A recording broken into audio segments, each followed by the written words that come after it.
We're going to do a quick masterclass on the kettlebell swing. So get ready. I'm just going to press play, excuse me, and then talk you through this. So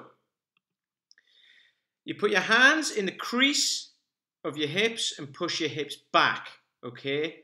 The reason for that is when you're back in this position, so notice my shins are vertical, hips are back behind me. I'm not leaning forwards. Most of the weight is on my heels, some of it's on my toes. I've still got my feet pressed firmly into the ground, okay? Pushing my knees out. Hips are back. My hips are above my knees, but below my shoulders in the hinge position, okay? And the reason why I've got my hands like this is you push them into the creases of your hips to push your hips back, pull your elbows back, and that'll help you feel your lats, which are these muscles down here, okay? In your back. That's what you want to feel. You want to keep those tight, okay? So next thing you do is keeping your lats engaged. Here is grab the bell. So these are still engaged, tight, okay?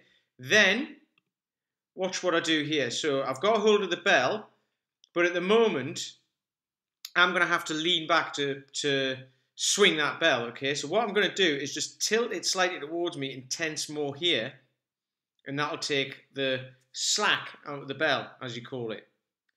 So there, look at that. So that's a great starting position, right?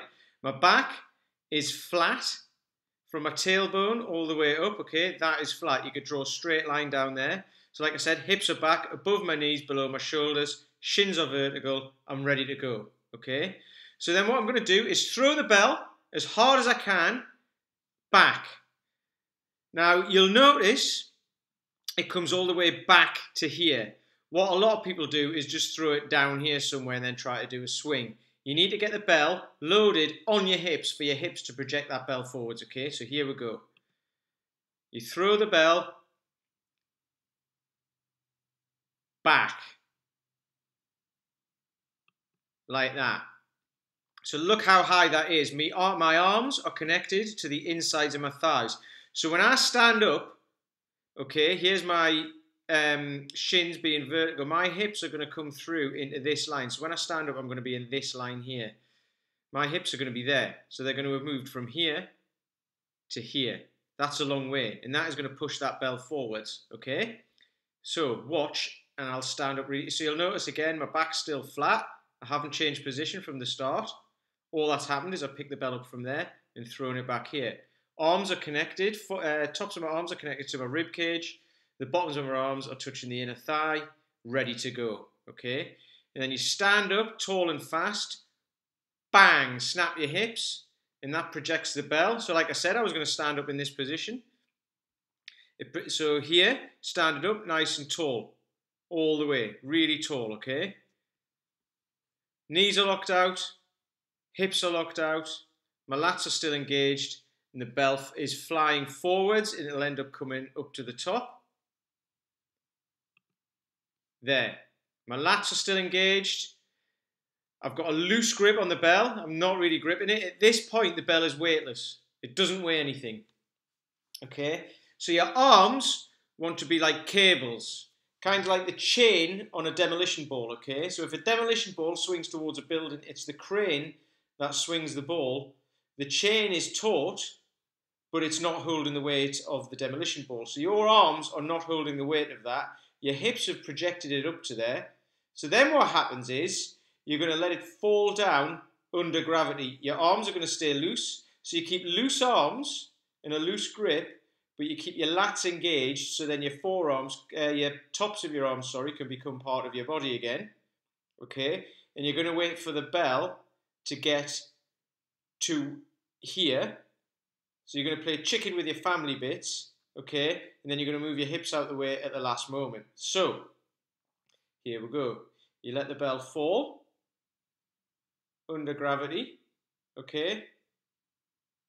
And then, when it gets to here, you start to throw your hips back, okay? If you go back too early, if you put your hips back, the bell will come down and go below your knees. So what we want to do is keep the handle of the bell above the knees, coming through in this triangle here. So there's a triangle between the knees and then up to your crotch.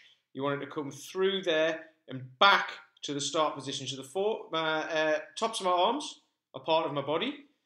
So the weight of this bell is now distributed throughout my body because the tops of rounds are touching this part of my body, my rib cage, and the bell is flying backwards. So my hands are going to now connect with my inner thighs again. Bang. Back to the start position. So there you go. Flat back from tailbone all the way up. Nice and flat. The bell's all the way back here. A nice deep hinge. Shins are still vertical. Hips above the knees, below the shoulders. Exactly the same position. So I'll just play it through again. There's another one coming up. So bang, hip snap. Bell flies up. Pauses momentarily at the top. Then it flies back down again. Catch it on your hips. One more.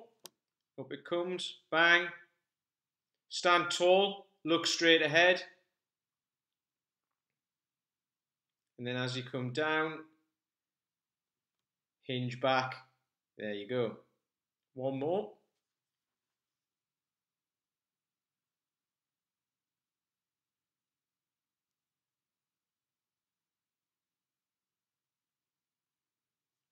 There we are. Oh, and one more. Why not? I think this is the last one. So you'll watch at the end to finish off. The bell comes flying back through. So for the last swing, the bell comes right back to the start position here. And then all we do, instead of standing up and doing the swing,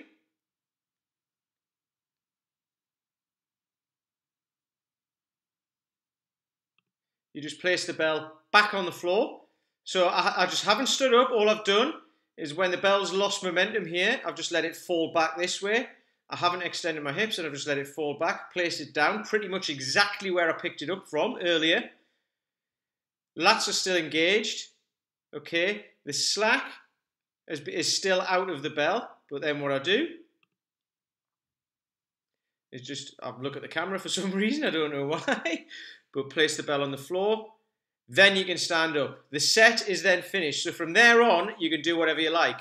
While the bell is flying around in the air, okay, the set is still going on. So you have to keep focused. As soon as your hands come off that bell, you can do whatever you like because the bell can't hurt you anymore. But when the bell is here, okay, so you'll see a lot of people stop the swing there and then just kind of try and put it down in a strange way. That's when it can hurt the most. If this is a heavy bell, that can hurt. So you want to make sure you get back to this position first, which again should be pretty much like